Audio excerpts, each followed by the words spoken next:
So why don't you go ahead and tell the camera your name and what culture you come from. Hi, I'm Karan Soni and I'm Indian. Awesome. So how long have you been going here to Lovett?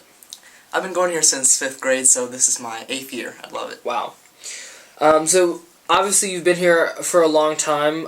In your mind, what do you think the culture at Lovett is? And in what way is it different from the culture that you have at home? See, I would put Lovett's culture kind of on a line. Like, my life is like a line. You have a point A and a point B. You know, Lovett is point A and 180 degrees is point B, and that's my home. And at home it's just completely different. You know, we only speak the regional Indian language, it's Gujarati. And then I'm completely Hindu, so we have those cultures, those festivals, Indian food, everything of that sort at home. Then you come here and, you know, it's kind of a basic term to say, it's too Americanized, I guess, so to speak. You know, you see the movies and that's like a lot of stuff you see around here, a lot of groups talking together, you know, just friends, just a lot of the thing. I think when I come to Lovett, it's a lot of American culture and that the diversity is in a way lower. But other than that, I think that's the main differences. So yeah, when I come here, I'm all about speaking English, kind of integrating myself with others, and then at home it's just all about Indian culture. So interesting, you were talking about integrating yourself. How was that adjustment when you first came to Lovett? What was that like for you? I don't think that was too big of a deal because I've always been kind of in the private school, white type population, kind of very American-based population type place.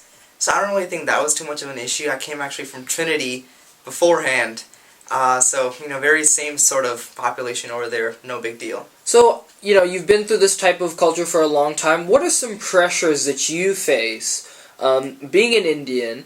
And has there ever been a time, can you tell us a story of when those two kind of came into conflict, you know, in, for example, a way of thinking, or, you know, you had to choose between two things, like an event? I mean, I wouldn't say pressures. I would mainly say, like, maybe being a bit uncomfortable. I love it could be a thing. You know, you come to love it, and then as an Indian, you have your own beliefs, you have your own kind of culture and whatnot. I think I love it. Like, there's not that much of a cultural awareness, if you kind of understand what I'm saying. The thing is, like, at lower school, you know, they have those, like, global festival or whatnot, and that, you know, they might have, like, a display of Indian culture, you know, like, the food and the things that we wear and stuff, but honestly, I don't think that's enough. And the reason why I'm saying kind of out of place, like, for example, this is kind of touchy, but, like, you go to chapel, right? You have a sermon which is like encompassing of everybody. It keeps in mind everyone. It's not like completely just Christianity based. We learn things that everyone can take something out of. But, you know, when you think about, like, you know, the Lord's Prayer or like the Bible verses and stuff, like, people talk about the Bible and I really don't know a thing. I actually didn't even know how to say, like, the whole verse this, like, basically I don't know the format. So it's kind of different, I would say, out of place when I'm in the chapel. Like, I'm respectful, of course, of cultures, but, you know, I guess that's the main thing. And then when it comes to thinking, I guess my thought process, it's not really me thinking about something else, it's just people thinking about me in a way. Like, for example, when I kind of, you know, practice my beliefs or talk about my beliefs, people ask a lot of questions. People don't get it. Like, people don't get what Diwali means and what Diwali stands for. People don't get why Indian people do this ritual and whatnot, so I'm not so sure about that. So, you know, when you talk about, you know, the way people see you and your culture, what issues do you think you have in terms of how other students who fit the quote-unquote Lovett culture bill, what are the perceptions of your culture that you think are wrong, or, you know, how you might want people to actually see you as a Hindu, or versus, you know, the stereotypes or the way of thinking that they already have? I think that too often I love it. Religion is associated with people.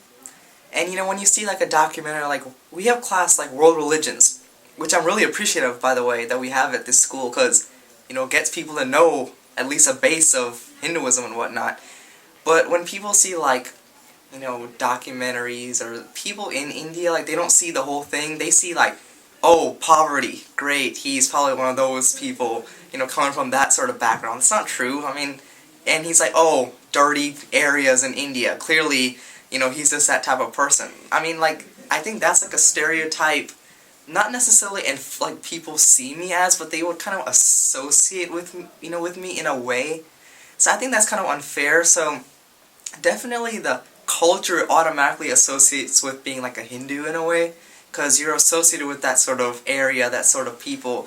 And like I'm proud to be an Indian. I'm proud to be Hindu and the background I come from, because people might see the outside, but when they look inside, I think people should know that there's a lot of culture, there's a lot of like solidarity and kind of belief in the Hinduism system that people don't realize. I think people make it too complicated, when Hinduism is really how you look at it. It's not that complicated. It's simple.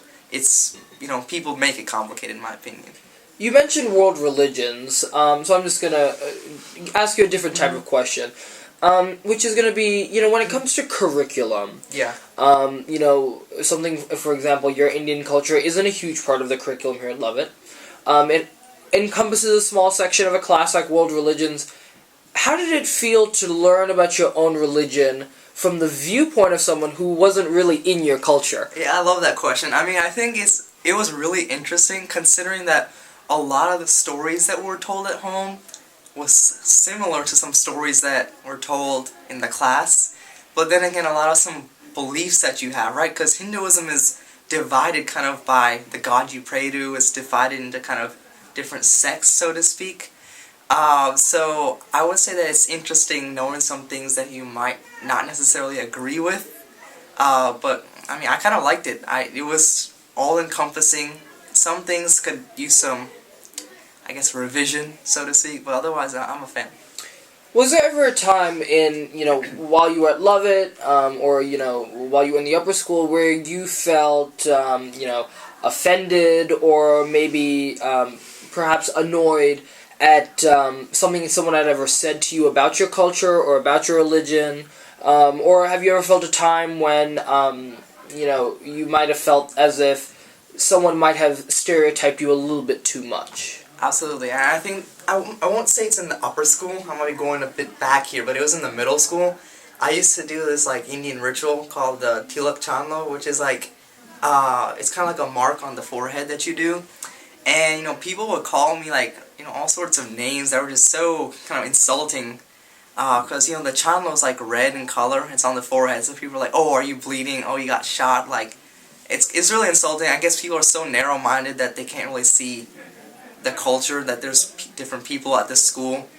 But other than that, like, ever since then, I've not really had any issues with that. Now, interesting, you don't wear it anymore. What was, I'm sorry. Interestingly, you don't wear it anymore. What was the driving decision? It wasn't, I don't really think it was too much of an embarrassment, because like I said, I strongly believe in who I am. It's not really I'm gonna change myself because others want me to change. It just kind of had like a little, reaction, whatnot, for a while, and that's why I kind of just stopped for a bit. And then since I stopped for a bit, I just didn't really pick it up afterwards. I mean, I still do it on the weekends, like when I go to temple and whatnot, but I just don't do it during school. It's just because I had that little gap, I didn't pick it up again. But no one kind of said to me, hey, stop doing this, and that's why I stopped. I mean, I still wear my like religious necklace and stuff, and people give me questions about that, but it's fine. How do you think is, the best way for a student who's bicultural to balance the two different cultures from his school and at home, and how do you balance your own culture? What I would say to a bicultural student is not that you should balance, it's just let things fall in place. And I think that's the same with me. When you go home, you speak Indian, the Indian language. You don't speak the Indian language here. Because, why would you? No one's going to understand you. Like when you practice Hinduism at home, you can still practice Hinduism here. It's just kind of like by yourself. You don't really go around preaching the Hindu scriptures around here. That's like how you balance. It's just common sense, basically. And that, some things you do at home, some things you do here. When I come here, I talk with all my friends who are of different cultures, and I get along perfectly well with them. And I kind of enjoy the experience, kind of transitioning from home to school. So really what I would say is it's not about what you need to do, it's about just let it fall in place and it'll happen. I'm interested to get your opinion on, kids whose parents might be from a different country. Right. But their kids might not necessarily, speak the language or practice religion or, eat the cuisine like you might do. Mm-hmm. And, let's just say, someone like that is Indian. Would you consider him American or would you consider him Indian? I mean, I would say that that's when you're more applied to the American Indian label. Like for me, I would say that, I'm American Indian, but first I would say I'm Indian. Hi, I'm Karan Soni, I'm Indian. Like, that's how I go by. But when you have people who are kind of mixed, it's like, I'm American Indian. And, like, that's how they go by as well. They don't say that they're Indian. That's how they present themselves. So, I mean, yeah, I guess that's how you would categorize them. Nothing wrong with the kids, I guess. It's basically how you're taught. So, maybe if the parents were to be the person, the stimulus for actually teaching the kid the religion, the culture, the food, whatnot, getting them exposed, that's like different. That's when you kind of become more like Indian-like. But otherwise, I wouldn't kind of kick them out of the spectrum. It's not necessarily their fault that they're kind of separating themselves. Last couple of questions. Do you think the pressures from school in some way interacts with your ability to interact with your other culture at home? Okay, so here, could you rephrase that? I didn't get it. So, sure. What do you mean? Do you ever feel like the pressures from school, whether it's socially, academically, athletically, hamper your connection with your Indian culture? Or, at any point, do you ever feel as if it pulls away from that connection? I think it depends on the environment at home. Because if you start off, because before you go to school, you're at home, for the first few years of your life, and that's when the parents really teach you the culture and teach you, the roots kind of your culture and religion.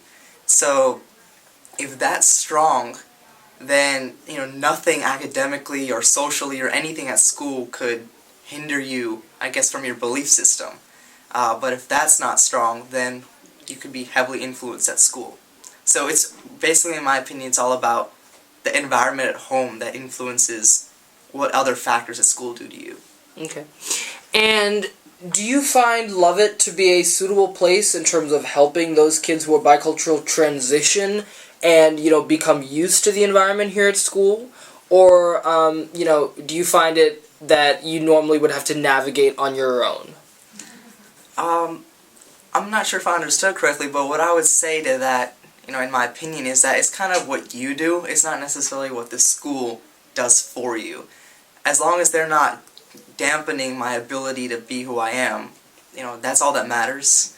If they're saying, this is a Christian school only and we won't tolerate other cultures, then that might not be the place for, kids like me or another Indian person or whatnot. But if Lovett's saying, hey, it's an open environment, then, that's how we make it and that's how we go. So, as long as they're not dampening me, I guess that's what, a kid has to do at the school. Great, thank you.